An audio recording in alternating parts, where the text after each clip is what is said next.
제가 어떤 글에 보니까 망하는 사람들은 오불을 자주 사용하고 성공하는 사람은 오감을 자주 사용한다고 그러더라고요. 망하는 사람의 오불이 그럼 뭘까요? 첫째는 불평을 마음 밖으로 계속해서 말로 표현한다고 합니다.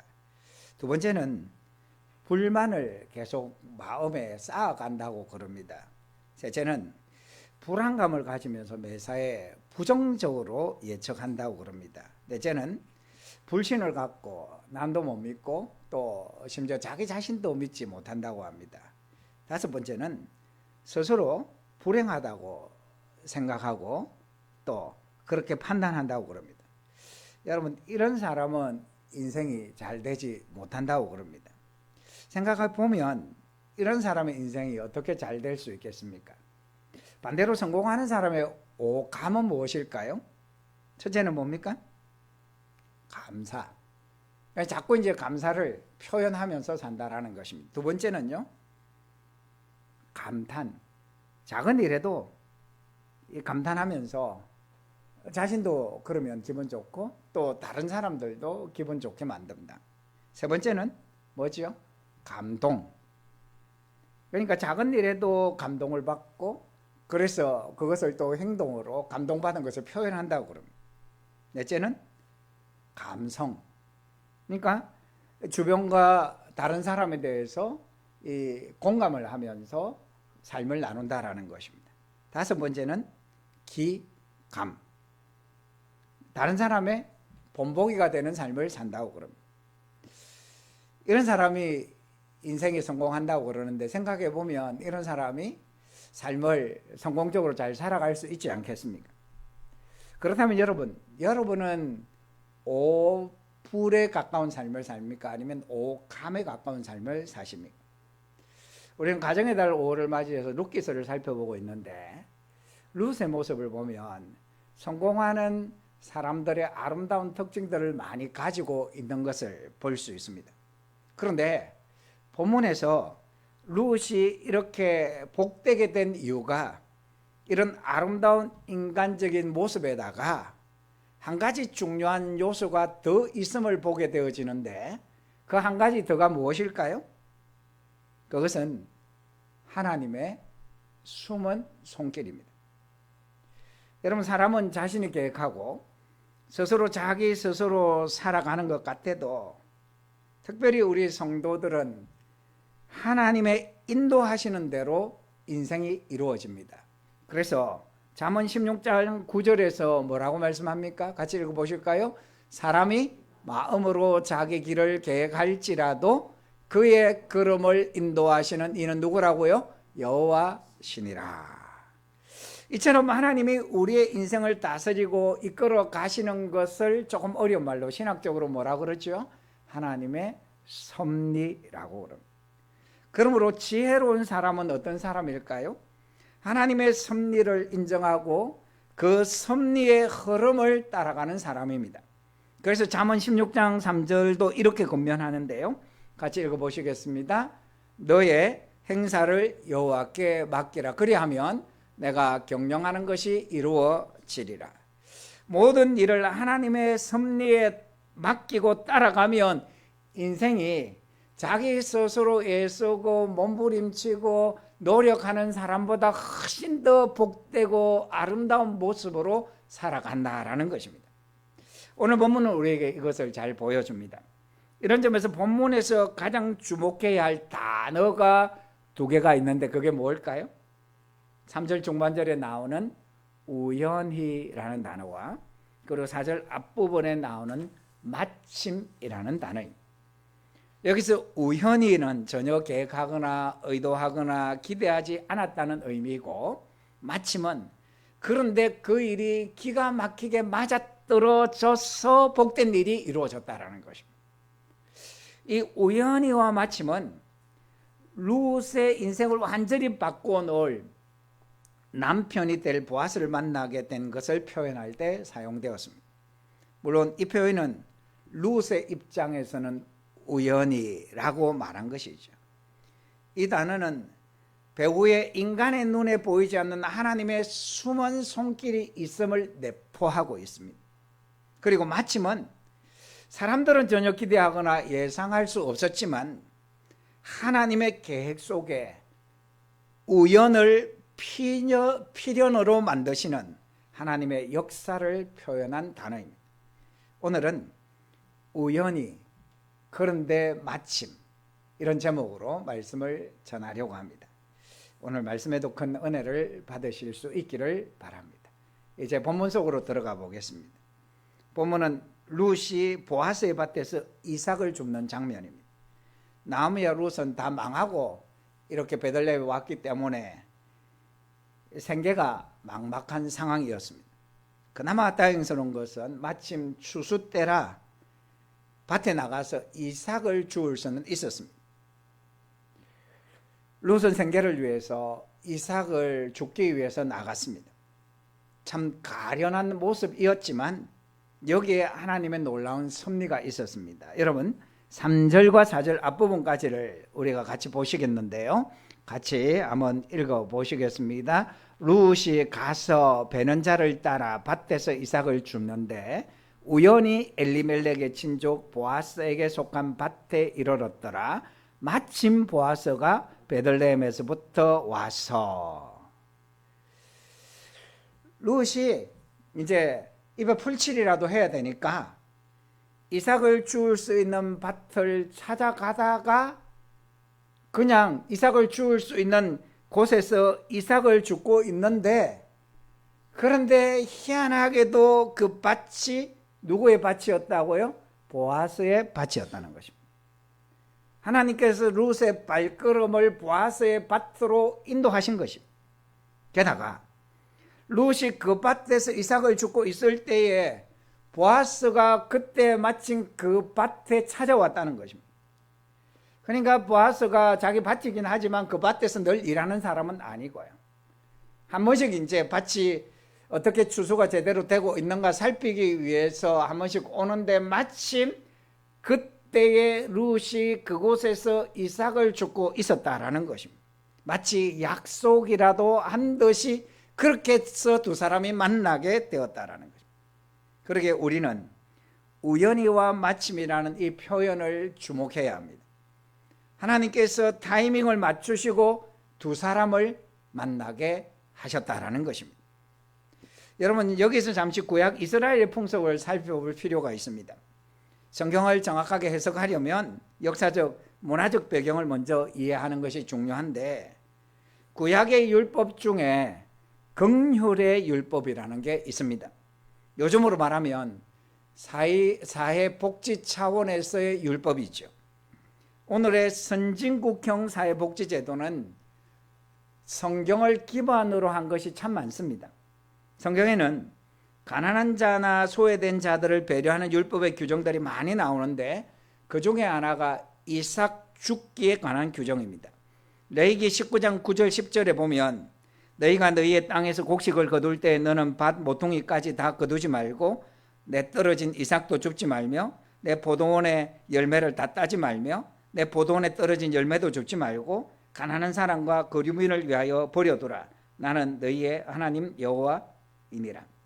하나님은 어떤 분이시냐 하면 가난하고 또 생계가 막막한 사람들이 함께 더불어 살아가기를 원하시는 분이시고, 이제 그것 중에 하나가 이제 추수할 때에 추수를 싹싹 다 긁어서 땅에 떨어진 것가 다 주워서 추수하고 가져가지 말고 적당히 대충 추수하고, 모퉁이에 있는 데나 혹은 추수하다가 땅에 떨어진 거나 뭐 또 밑에서 추수하기 어려운 것들, 이런 것들은 다 남겨두면 생계가 막막한 가난한 사람들이나 혹은 나그네들이 먹을 것이 없어 힘들 때에 그곳에서 좀 주워다가 집에 거두어 가서 그리고 이제 좀 먹게도 하는 그런 배려를 해 두어라고 하나님께서 말씀하셨다라는 것입니다.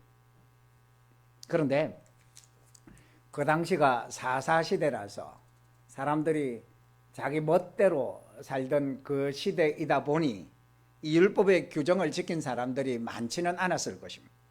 그러나 보아스는 신실한 믿음의 사람이라서 하나님의 이 율법을 제대로 지켰기에 추수할 때에 이 보아스의 밭에서 이삭을 줍는 사람들이 많이 있었다라는 것입니다. 그래서 룻은 이 이삭을 줍기 위해서 밭을 찾아다니다가 보아스의 밭에서 이삭을 줍고 있었던 것입니다. 더욱이 자기 밭에서 이삭을 줍는 룻을 만난 보아스는 룻에게 특별한 배려와 혜택을 줍니다.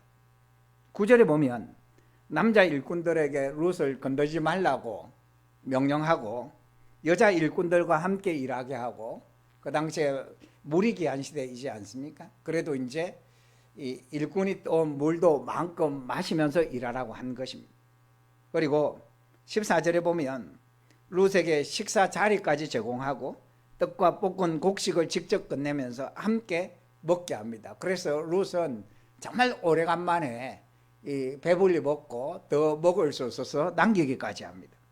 그리고 15절 16절에 보면 이삭을 많이 주울 수 있도록 이 일하는 일꾼에게 이 추수를 하면서 일부러 곡식을 좀 땅에 떨어뜨리라는 것입니다.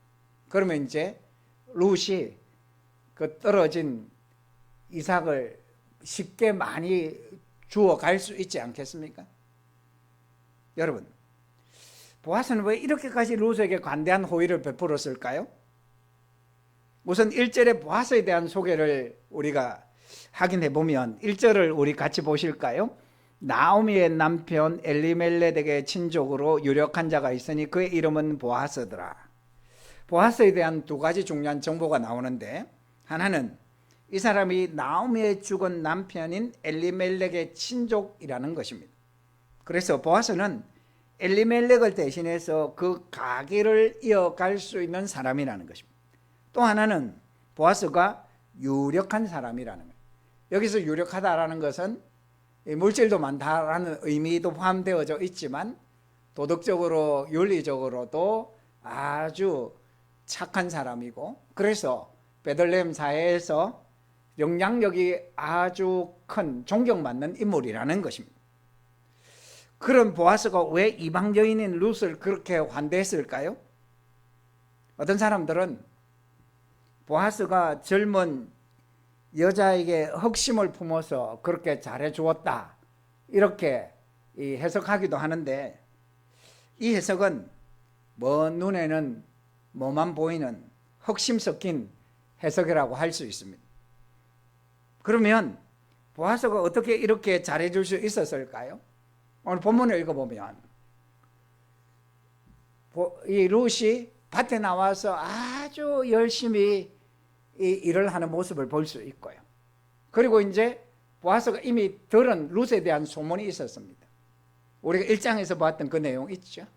이렇게 이제 시어머니를 따라서 아무것도 가진 것도 없고 망한 상황에서 이 자기의 이 백성을 저버리고 이제 이스라엘 땅으로 와서 하나님을 섬기기로 결단했던 그 내용을 보아스가 소문으로 익히 듣고 있었습니다. 그런데 한 가지 더 본문에 나오지 않지만 보아스의 집안을 살펴보면 우리가 더 이해할 수 있는 면이 있습니다. 그게 뭐냐면 보아스의 어머니가 누굽니까? 혹시 아십니까? 보아스의 어머니는 여리고 성의 기생 라합입니다. 라합은 잘 아시는 대로 여호수아가 보낸 2명의 정탐꾼들을 목숨을 걸고 구해 주었습니다. 이 이방 여인 라합이 결국은 이제 여리고성을 이스라엘 정복하고 나서 이들을 살려주지 않습니까? 이 집안을 살려주는데, 이때 유다 지파 족장 나손의 아들인 살몬과 결혼해서 낳은 아들이 보아스입니다. 그러니까 이 보아스의 어머니는 이방 여인 라합이죠. 일부 학자들은 살몬이 라합이 숨겨진 2명의 정탐꾼 중에 1명이었을 거다 추측하지만 그건 정확하게 알 수는 없습니다. 이런 배경을 보면 왜 보아스가 룻에게 그토록 많은 호의를 베풀었는가 우리가 좀 이해할 수 있는 면이 있지 않습니까? 그래서 10절에 보면 룻이 보아스에게 이렇게 묻습니다. 나는 이방 여인이거늘 당신이 어찌하여 내게 은혜를 베푸시며 나를 돌보시나이까. 룻의 입장에서는 이방 여인인 자신에게 이렇게 보아스가 호의를 베푸는 것이 이해할 수가 없습니다. 다른 밭에 이삭을 주우러 아마 가보았을 것인데 이방 여인이라고 무시하거나 냉대하거나 아예 이삭을 주지 못하도록 한 그런 일을 경험했을 것인데, 그런데 자기가 그래서 사실은 이삭을 주는 것도 마음껏 못해서 겨우겨우 이렇게 이제 이 보아스의 밭에 왔는데 생각지도 못한 여러 가지 호의를 베푸니까 도저히 룻이 왜 자기에게 이렇게 호의를 베푸는지 잘 모르겠다. 그래서 이렇게 묻지 않습니까? 그래서 이 질문을 받은 보아스는 아마 마음속에 우리 엄마도 이방 여인이야. 우리 엄마가 이방 여인으로 이 이스라엘 땅에 이 선민의식이 강한 이 이스라엘 땅에서 얼마나 어려움과 고통을 겪었는지 나는 누구보다도 잘 알아. 그런 마음을 가졌기에 아주 큰 호의와 혜택을 룻에게 베풀었던 것입니다. 여러분, 그 누구도 이런 일을 계획하거나 의도하지 않았습니다. 하나님께서 룻의 걸음을 인도하셔서 이런 이방 여인, 그러면서 율법을 철저히 지키는 아주 착하고 선한 보아스를 만날 수 있도록 인도하셨습니다. 그래서 성경은 우연이라는 말과 마침이라는 말로 표현하고 있는 것입니다. 이렇게 처음 만난 두 사람은 결국 이제 결혼까지 골인하게 되지 않습니까? 이 모든 과정이 하나님 놀라운 섭리가 아닐 수 없습니다. 룻의 이야기를 우리가 읽다 보면 하나님의 섭리가 얼마나 놀랍고 섬세하신지를 알 수 있습니다. 만약 룻이 보아스를 만나지 못했다면 베들레헴에서 룻의 삶은 어떠했을까요? 그냥 보통의 삶을 살았다고 생각해 보면 평생 이삭을 주어서 이 어머니를 모시는 그런 힘든 삶을 살았지 않겠습니까? 이 당시에 여성이 가부가 할 수 있는 일이 거의 없었습니다. 만약에 이제 룻이 자기와 결혼을 할 수 있는 범위 안에 있는 이런 유력한 보아스가 있다라는 정보를 얻었습니다. 그래서 이제 마음속에 계획을 합니다. 어떻게 하든지 내 보아스와 결혼해야지. 계획을 해서 치밀하게 뭔가 될 수 있는 방법을 실행해 나갔다면 보아스와 결혼이 가능했을까요? 가능하지 않았을 것입니다. 그런데 하나님께서 룻의 걸음을 보아스의 밭으로 인도하셨고 그때 마침 보아스가 그 밭에 왔고 그래서 그들을 만났고 그 결과 그들이 결혼해서 정말 복된 삶을 살 수 있게 되어진 것이죠. 예수님께서 마태복음 10장 29절에서 31절에 이렇게 말씀하는데요. 잘 아는 말씀인데 여러분 같이 한번 읽어보실까요? 참새 두 마리가 한 아사리온에 발리지 않느냐. 그러나 너희 아버지께서 허락하지 아니하시면 그 하나도 땅에 떨어지지 아니하리라. 너희에게는 머리털까지 다 세신 바 되었나니 두려워하지 말라. 너희는 많은 참새보다 귀하니라. 하나님께서 참새 하나도 그냥 살도록 내버려 두지 아니하시고 이 참새의 모든 것을 주관하신다라는 말씀입니다. 그런데 참새보다 비교할 수 없이 귀한 너희의 삶을 하나님께서 그냥 막 살도록 내버려 두시겠냐. 너희들을 향한 사랑이 얼마나 하나님께서 크신데 너희들 머리털 숫자까지도 하나하나 다 세시면서 너희를 돌보시는데 너무 이렇게 무엇을 먹고 살까? 지금 어려운 형편을 어떻게 살까? 두려워하지 말고 걱정하지 말아라. 이렇게 말씀하신 것입니다. 그렇습니다. 여러분, 우리가 볼 때 우연 같은 일입니다. 그런데 알고 보니까 하나님의 섬실한 세밀한 계획과 간섭 가운데 이루어진 섭리라는 것입니다. 그렇다면 우리는 과연 인생을 어떻게 살아야 할까요? 하나님이 알아서 해주시니까 마음 내키는 대로 발길 닿는 대로 대충대충 살면 될까요? 그건 아닙니다. 그렇게 사는 것은 요행을 바라는 잘못된 신앙입니다. 세상에서 흔히 말하는 대로 인생은 한 방이야 하면서 대박을 꿈꾸는 것 같은 다를 바 없는 삶이죠. 여러분, 룻의 이야기를 잘 살펴보면 룻이 보아스를 만나고 새로운 인생이 펼쳐진 결정적인 원인은 하나님의 섭리의 결과입니다. 그러나 하나님의 섭리가 이루어지는 과정 속에서 룻의 모습 역시 한 몫을 했다는 것을 알 수 있습니다. 아무리 하나님께서 기회를 주셔도 본인이 그 기회를 제대로 살리지 못했다면 헛일이었을 것입니다. 룻이 그 기회를 살릴 수 있었던 것은 평소 준비가 되어져 있었기 때문입니다. 마치 이런 것입니다. 여러분, 축구 경기를 할 때에 해설위원이 이런 해설을 할 때가 많이 있지 않습니까? 골 결정력이 부족해서 저 좋은 찬스를 살리지 못했다고. 그러니까 정말 결정적인 순간에 골을 얼마든지 넣을 수 있는데 그 넣을 수 있는 실력의 준비가 되어지 못해서 그냥 기회를 놓쳐버렸다라는 것입니다. 명문 축구팀과 그렇지 못한 평범한 축구팀과의 차이가 무엇이겠습니까? 스타 플레이어와 평범한 선수와 차이가 무엇이겠습니까? 찬스를 살리냐 살리지 못하냐, 골 결정력이 있냐 그렇지 않냐, 그것이지 않겠습니까?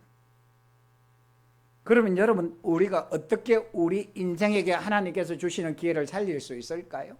그것은 평소에 우리가 준비가 잘 되어져 있어야 한다라는 것입니다. 어떤 준비가 되어 있어야 할까요? 두 가지로 말씀을 드리려고 하는데, 한 가지는 온전한 믿음의 준비가 되어져 있어야 한다는 것입니다. 지난주에 살펴본 대로 모압에서 베들레헴으로 오는 길에서 룻이 만류하는 나오미에게 룻은 아주 단호하게 자기의 신앙과 또 시어머니와 함께 한다는 결단을 표현한 것을 우리가 보았지 않습니까? 다시 한번 보실까요? 룻기 1장 16절 17절 말씀 같이 한번 더 읽어보시겠습니다. 룻이 이르되 내게 어머니를 떠나며 어머니를 따르지 말고 돌아가라 강건하지 마옵소서. 어머니께서 가시는 곳에 나도 가고 어머니께서 머무시는 곳에서 나도 머물겠나이다.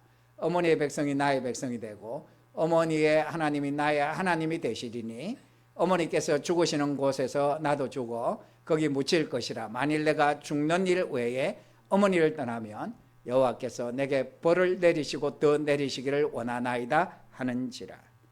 죽든지 살든지 어머니와 함께 여호와 하나님만 따르고 섬기겠다라고 결단했지 않습니까? 인생 만사를 오직 하나님께 맡기는 신앙이죠. 아무것도 없는 시어머니와 베들레헴에 가본들 자기가 고생할 것 뻔하지만 어머니가 믿는 하나님을 나도 믿고 하나님께 내 인생 걸겠습니다. 내 인생을 맡기겠습니다. 이런 마음으로 지금 따라가겠다는 것이지 않습니까? 여러분, 많은 신앙생활하는 성도들 가운데서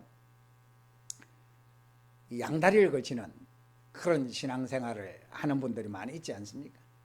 하나님 믿는다고는 하는데 또 세상을 또 따라 사는 거죠. 한 다리는 하나님께, 한 다리는 세상에 걸치고 있는 것입니다. 그러니까 하나님께서 기회를 주셔도 이게 딱 그 기회를 살리지 못하는 것입니다. 내가 오직 하나님을 믿고 그 믿음 가운데 내가 살겠다 결단하면 그 기회가 왔을 때 놓치지 않고 딱 잡을 수 있을 건데 내가 그런 결단을 하지 못하니까 이렇게 할까 저렇게 할까 망설이다 그냥 꼴이 지나가 버리는 거죠.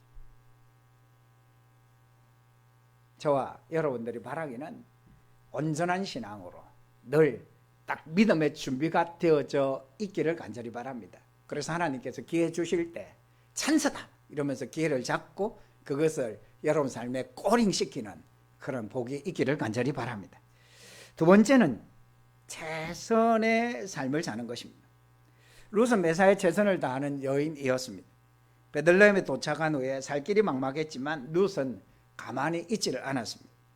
자신이 할 수 있는 일을 찾아서 최선을 다했습니다. 모든 게 낯설었지만 적극적으로 뛰어듭니다. 생계를 감당하기에 자신을 내던집니다. 여러분 2절 말씀을 같이 보실까? 2절입니다. 모압 여인이 룻이 나오미에게 이르되 원하건대 내가 밭으로 가서 내가 누구에게 은혜를 입으면 그를 따라서 이삭을 주겠나이다 하니 나오미가 그에게 이르되 내 따라 갈지어다 하매. 룻의 어머니 제가 밭으로 가겠습니다. 이 말 속에 많은 것들이 들어있는데요.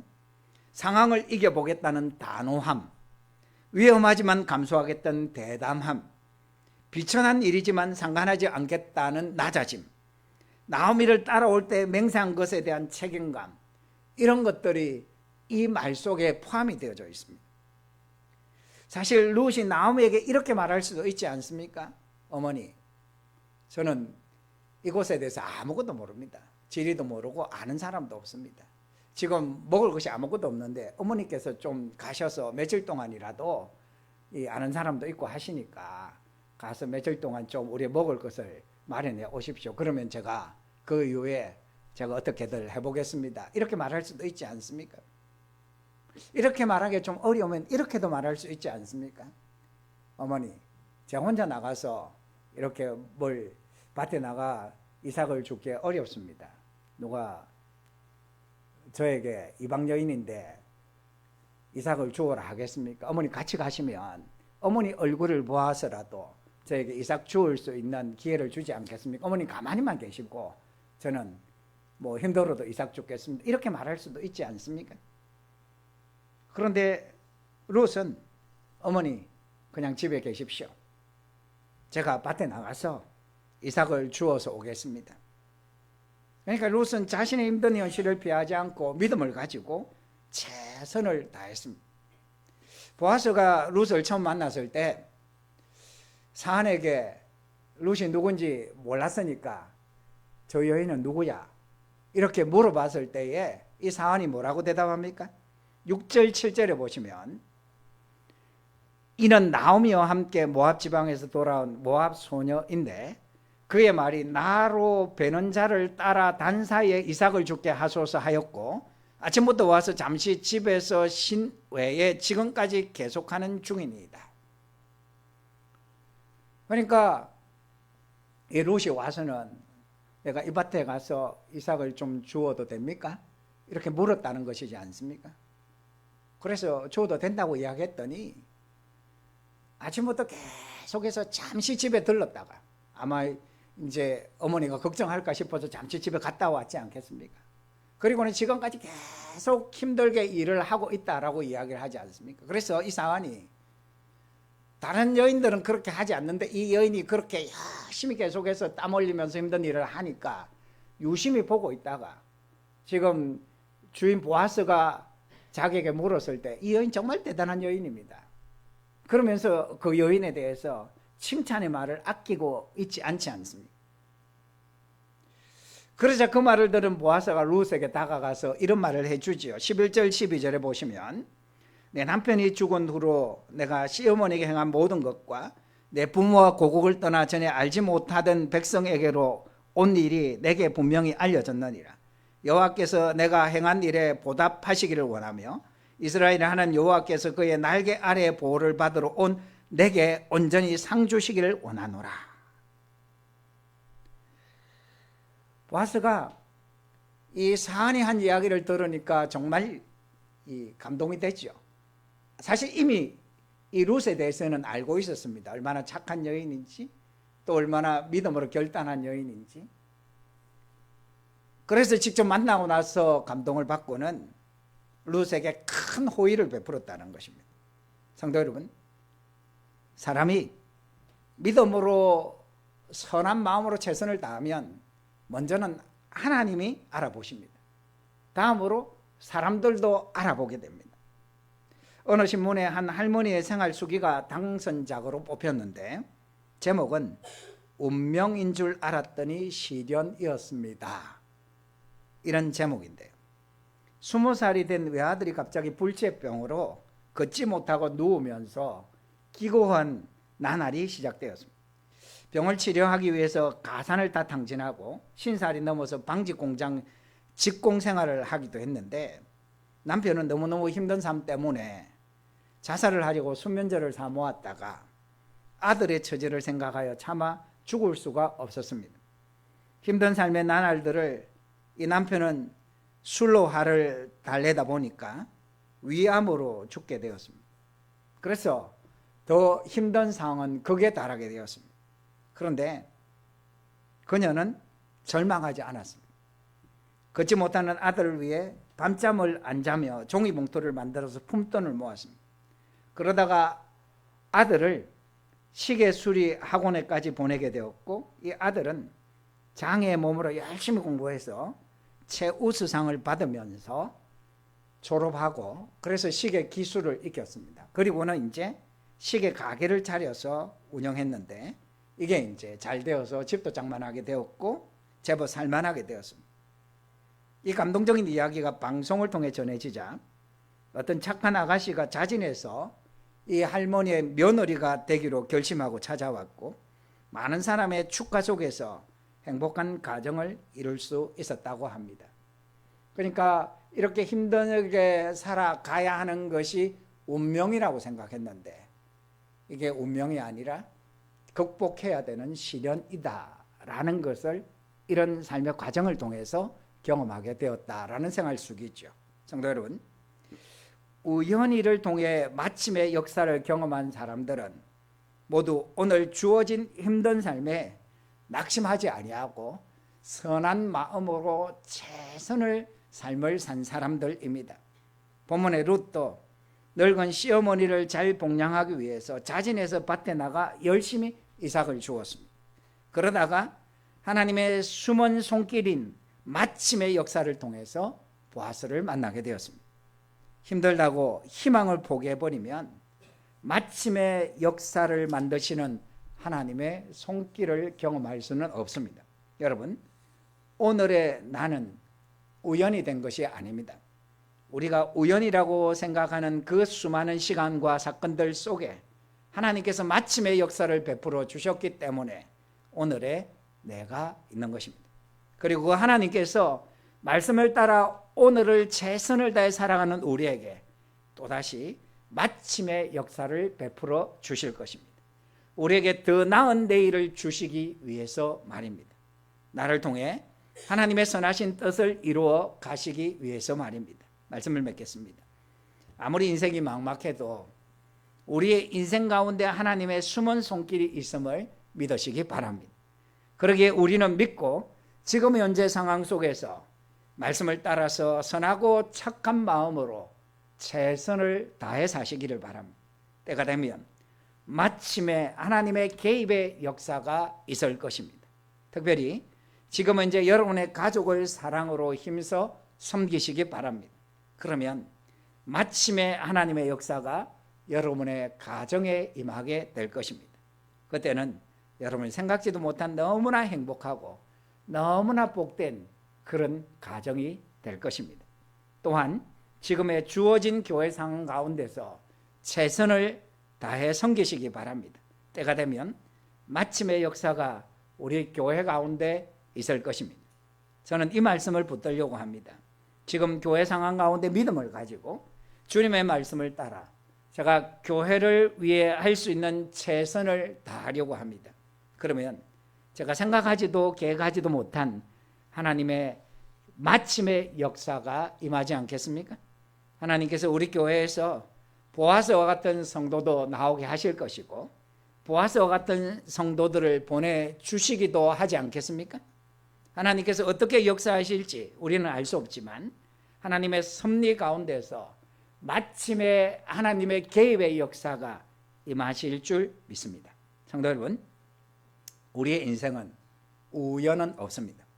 인간적으로 볼 때는 우연히 누군가를 만나서 하나님을 알게 되고 때마침 누군가를 만나서 새로운 길이 열리는 듯 하지만 이 모든 과정은 철저하게 하나님의 섭리 아래 있습니다. 우리의 남은 인생은 우연히 흘러갈 인생이 아닙니다. 내일 일을 몰라도 10년 뒤를 몰라도 우리 하나님은 다 알고 계실 뿐만 아니라 우리의 삶을 선하게 인도하실 것입니다. 하나님의 선하신 뜻을 반드시 이루실 것입니다.